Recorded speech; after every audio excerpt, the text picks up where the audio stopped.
Okay, let's get started. Feel free to share anything you want. This is a safe space. I mean, I just can't get her out of my head. Like, everything I do for her. Like, I love her. She is the center of my life. I try to do everything to please her, and nothing seems to be working, you know? So I'm just kind of at a loss of how to approach this with her. Like, she is the center of my world. I can see where you're going with this. In therapy, we call this anxious attachment and codependency, which are two frameworks that we can use to discuss your relationship with your girlfriend. Girlfriend?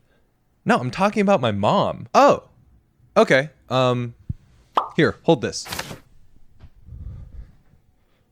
What's this for? This is no longer a safe space. A very happy, much belated, welcome back to the light side of the internet. It is surprisingly dark in here. Boundaries have always been important. Setting boundaries for yourself and your relationships today is just as important as it was 2,000 years ago for the Roman Empire. If you don't have boundaries, how else are you gonna keep the barbarian hordes from sacking your towns, pillaging your provinces, and taking a massive dump on your taxable base, leading to a complete and utter collapse of the western half of your empire? If you haven't already noticed, I have been listening to way too many podcasts about ancient Rome during my hiatus. So if you're a barbarian who doesn't like boundaries, you're gonna absolutely love the show I'm talking about today. Love is a strong word. More like obsessed. I just got done watching season 4 of TLC's I Love a Mama's Boy. Can we give you like a hug and kiss? So we can say Merry Christmas. I love you. I love you.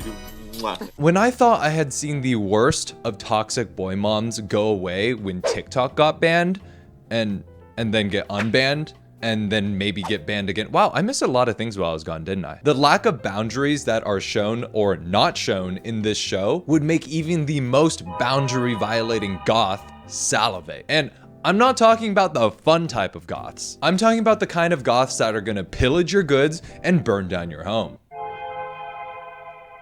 Okay, that doesn't really narrow it down, but you get my point. The show follows a number of family dynamics, namely Shahid, his mom, and his partner, who his mom hates, Josh, his mom, his partner, who his mom hates, and Austin, his mom, his partner, you get the picture. This is Charlene, and she's definitely not in love with her son.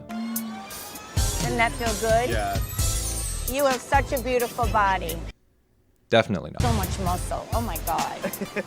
Don't you ever let that go. You look amazing. Maybe not. I'm gonna take a wild guess and say that the only reason Charlene isn't bam-bamming Austin in his ham-hams is because he's gay. Because she be making some wild statements. And he is a reincarnated version of my first husband. Sounds right. Say this with me really slow. Your son is not your husband. I know, crazy concept. Kind of like gravity or basic mathematics. Matt and Kelly probably have the most normal relationship out of all the couples, but that's kind of an easy thing to say when the bar is in literal hell. It's like if you're comparing car crashes and someone goes, oh, this car is in so much better shape. Only the passenger side is crushed to a pulp and it only has slight mommy issues. Okay, Charlene, it's still not gonna start. And it also slashed my other car's tires. Shahid is probably the most codependent with his mom. He's in his mid-20s, he's able-bodied, and is still living in his mom's basement, which isn't necessarily a bad thing. I mean, I lived at home for a while until I graduated college and then moved out once I got back on my feet. The difference between me and Shahid, though, is that I don't think he would even be able to move out if he wanted to. His mom controls his bank account, his finances, his mom brushes his teeth for him and even flosses for him. I am pretty codependent with my mom. I rely on her for a lot of the day-to-day activities. I'm pretty sure she even wipes his butt for him. And let's be honest, can you blame the guy for not wanting to leave home? He's living like a king. When he has someone to cook for him and clean for him and wipe his ass for him, nobody blinks an eye. But when I do it, I'm apparently a freeloader and need to grow up. But by far the most egregious pairing is Tina and Josh. Josh is married and has 5 kids. 4 of whom who are appropriately kid-shaped, and 1 who is mom-shaped but is not actually a mom, and rather is a demon or goblin disguised as a mom, who only exists out of spite and to suck the joy and happiness out of everything that they touch. Having that in-law suite for me and having me there, that's the biggest benefit of all. They need me.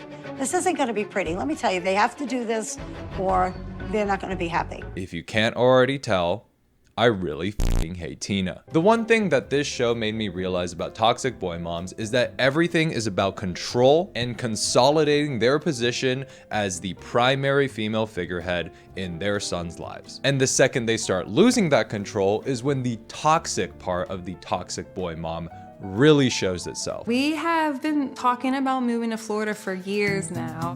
We haven't moved yet, obviously, because of Tina. Well, let's go live in it. I didn't tell you to buy the house, you know? Josh and Tina's story arc revolves around Josh and his partner Janelle's impending move to Florida. For context, Janelle doesn't want Tina to move in with them because they already have 4 kids and the house isn't that big. And the fact that she has already taken care of Tina for the last 15 years. And of course, Tina took this news in elegant stride. You're not getting it, okay? He told me, make myself at home, make myself comfortable, tell him what I need This is of not you. what we need. This is not what I need. What is yours is mine, okay? Josh, come on. Look, I know that producers of reality TV tend to egg on the subjects within the shows, but Tina did not need more egging. She has enough eggs. Tina is literally the egg. Also, like, eggs are 20 bucks a dozen right now. You gotta think about production costs. Come on. Janelle's the one that does all the chores, the cooking, and the raising of the 4 kids. Morning routine, I'm usually the first one up. I'm picking out the kids' clothes. I'm getting them up. I am making lunches. Want to get up and help me? Not really. And while Tina claims to help out around the house, I'm usually making breakfast. No, you're not. her role is more like perching on Janelle's shoulders and telling her that she's f***ing up the job, a job that she's been doing pretty successfully for the last 15 years. You make sure you put extra blueberries and an extra pickle in Lily's lunch. Yeah, I mean, I do this every morning. Well, I know, but every morning Lily says they need more food. So I'm just trying to be helpful And when Janelle understandably pushes back a little bit, Tina does the only reasonable and rational thing and pulls the "I was here first" card. What do you mean? What? Yours is mine. came first. I mean, this is ridiculous. You're fighting in front of Michelle. We never met her You before. just fought with me. Oh my God. She must be a really nostalgic person because I personally have not heard that argument since my time in elementary school playgrounds. I don't think it takes a lawyer to realize that this is probably not the strongest argument she could have used here. Arguments like, "I understand your frustration and I apologize, but I would appreciate if you came to me first before talking behind my back," or even, "I think you are a stinky, poopy butthole," are probably more effective lines of rhetoric. And finally, is "I was here first" even accurate? Because everyone knows who was actually here first. It was the Roman Empire with the steel chair. Watch out, watch out, watch out, watch out. Like I said, a lot of Roman Empire podcasts. Roma Victrix. You would think that Josh, Janelle's husband, would at least try to come in and stop Tina when she's verbally abusing them. What? Yours is mine. Hey, Who says that to somebody? Maybe you should take a breather. But then the show wouldn't be called "I Love a Mama's Boy," and instead would be called "I Love a Regular Normal Dude Who Knows How to Set Their Own Boundaries." I cannot deal with Now, you. Janelle, sit. What are you doing? I just want you to sit and why are you just walking freaking away? push I me didn't down. push you. I don't know Things why will change. you don't take your wife's side over her. I will take her side. At the end of the day, the reality is it's what mom wants. So we have to get with her. We have to sit, talk to her. If she wants to be in Florida with us, she's gonna be in Florida with us. We're gonna make mom happy. That's it.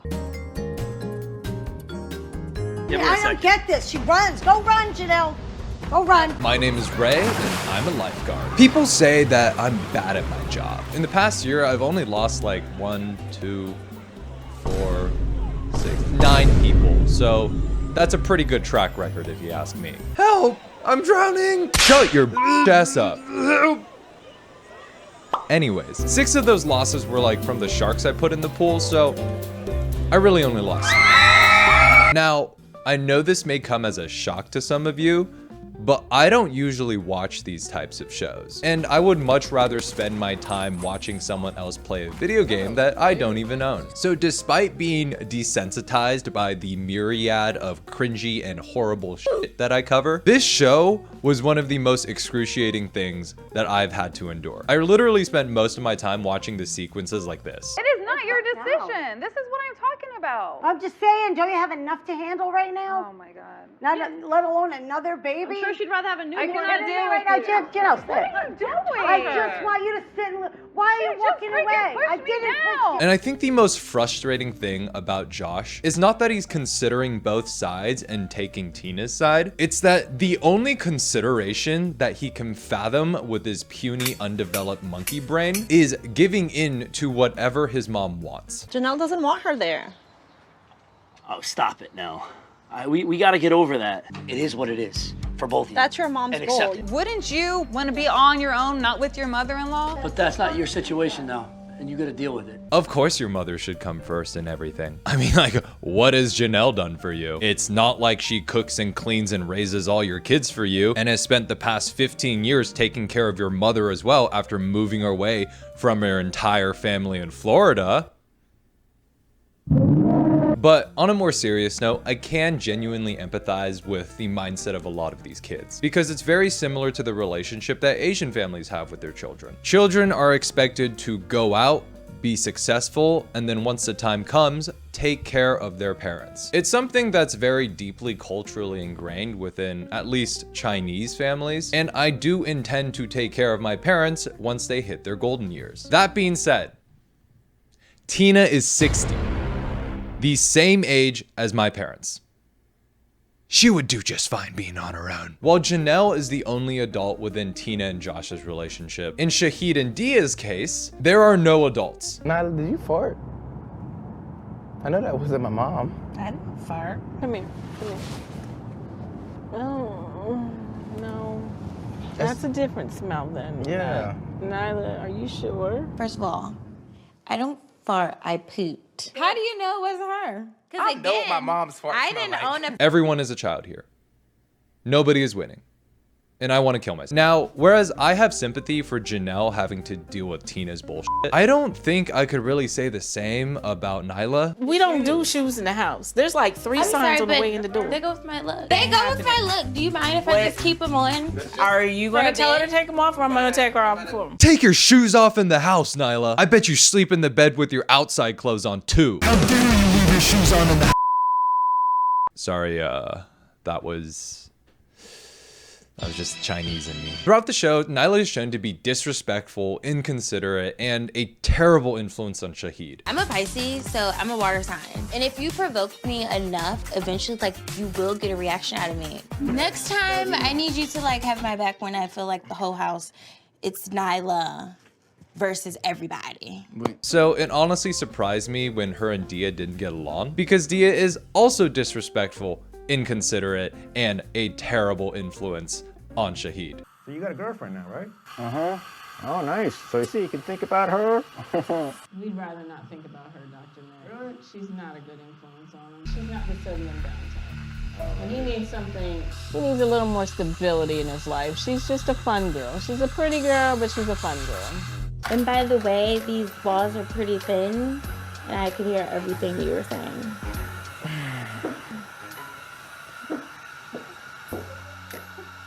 Maybe it's me who doesn't understand normal human reactions, but I think it's safe to say that talking shit openly about someone within earshot and then mean girl laughing once you're confronted about it Does she think that I care? is considered a dick move. Not even mentioning how uncomfortable this whole interaction must have been for the dentist. Nice seeing you guys. Take care, Dia. Take care, Shahid.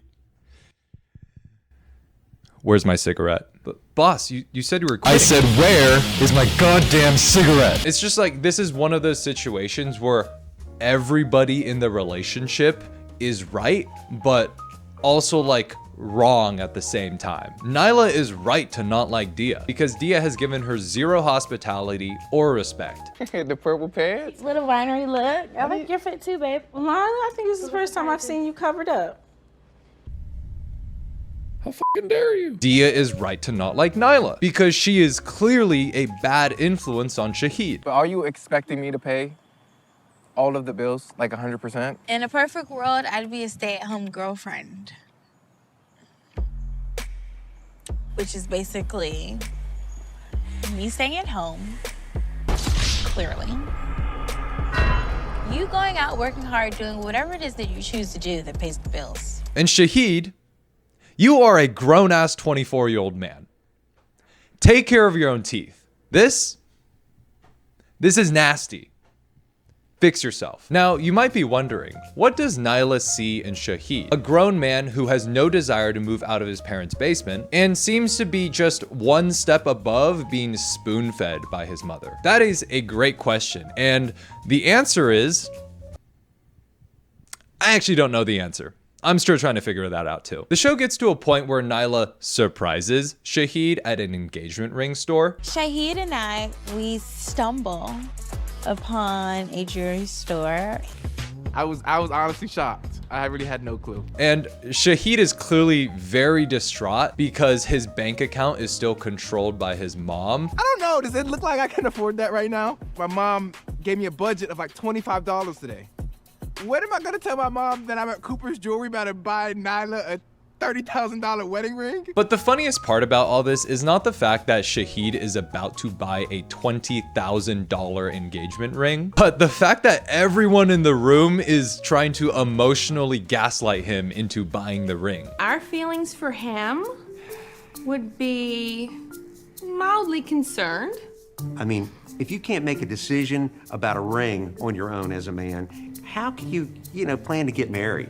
But I did want to hint to him that, okay, you should be starting to look at rings or even just think about it. Look, I am not saying that you should catch a grenade for me. I'm saying that you should want to catch a grenade for me, and you should be thinking about catching a grenade for me. That is actually ridiculous. Guys, what's your take on this? I mean, are you really a man if you can't decide for yourself if you want to catch a grenade for her? Okay, but like, she's the one throwing the grenade. Also, the grenade will be $20,000. I'm not gonna lie, I would rather jump in front of the train. It is shockingly clear that Shahid lacks any ability to form boundaries of his own. And Nyla sees this and takes advantage of it to the fullest extent. And while Shahid might be at fault for not being able to stand up for himself as a grown-ass man, so much of this behavior, like many of the other families in this show, are the product of their mother's inability to let their children grow up and go out into the world without them hovering. I really want to respect Nyla's wishes.